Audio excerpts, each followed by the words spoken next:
NCERT मंत्रा 7 Indian civilization and culture part 2 Mahatma Gandhi द्वारा लिखित।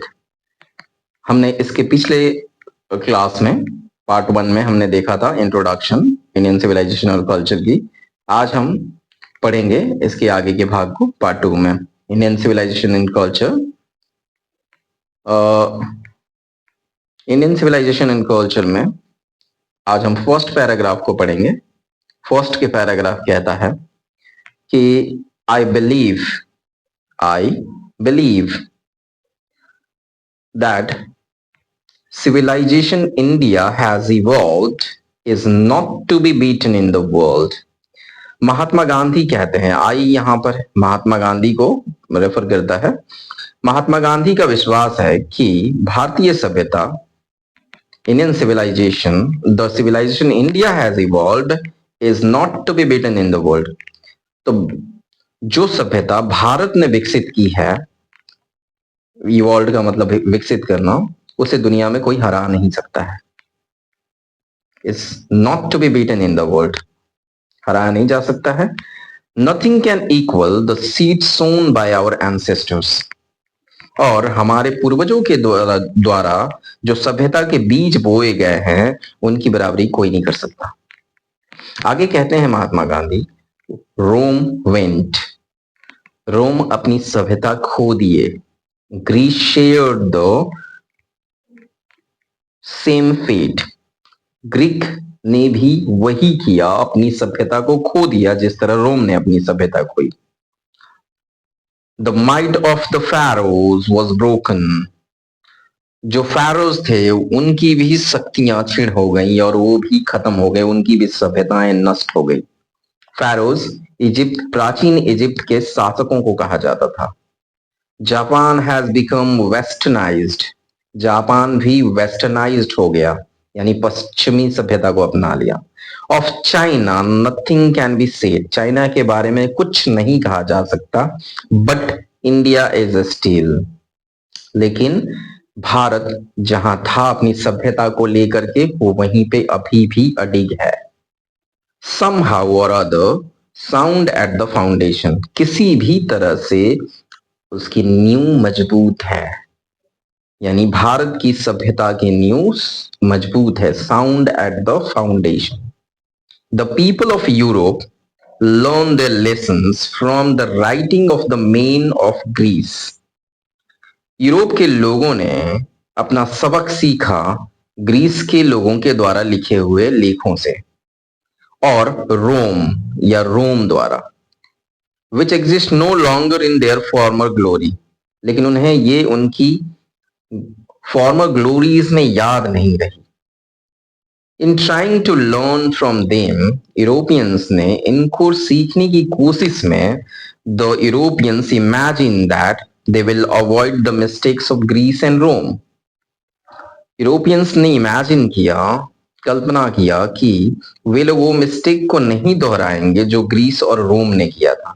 सच इज देयर पिटेबल कंडीशन, और आज उनकी कंडीशंस जो है पिटेबल है। पिटेबल का मतलब होता है दयनीय है।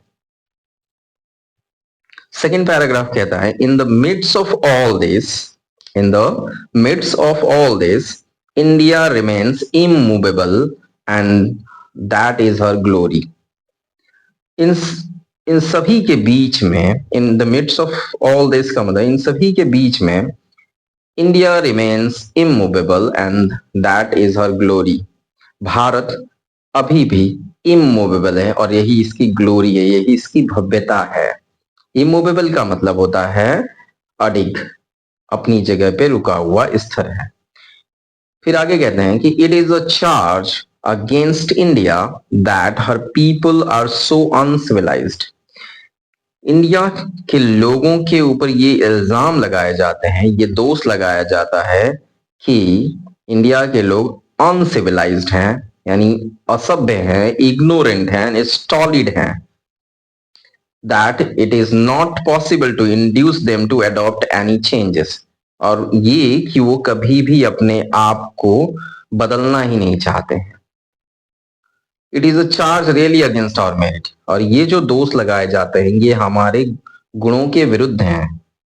what we have to test, we have tested and found true on the anvil of experience.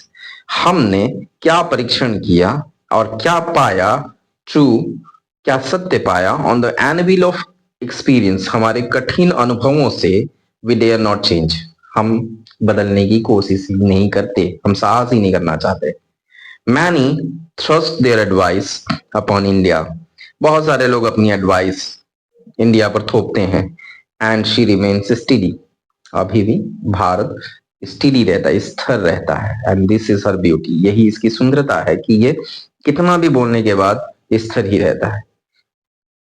It is the sheet anchor of our hope, और यही जो स्टडीनेस है यही हमारे होप की सीट एंकर है, यही सपोर्ट है, यही सहारा है। तो थर्ड पैराग्राफ कहता है civilization is that mode of conduct which points out to the man the path of duty। सभ्यता वो मोड ऑफ कंडक्ट है, वो माध्यम है चरित्र का जो हमें पॉइंट आउट करता है, इशारा करता है एक इंसान को द पाथ ऑफ ड्यूटी, यानी कर्तव्यों का मार्गदर्शन कराता है। सभ्यता चरित्र का वो माध्यम है जो हमें ये सिखाता है कि हमें कर्तव्यों का पालन कैसे करना है, इंसानों को उसका मार्ग दिखाता है। Performance of duty and observance of morality are convertible terms. कर्तव्यों का पालन और नैतिकता का ऑब्जर्वेंस, उसका आकलन या देखना, ये दोनों आपस में एक कन्वर्टिबल टर्म्स हैं, कन्वर्टिबल टर्म्स हैं।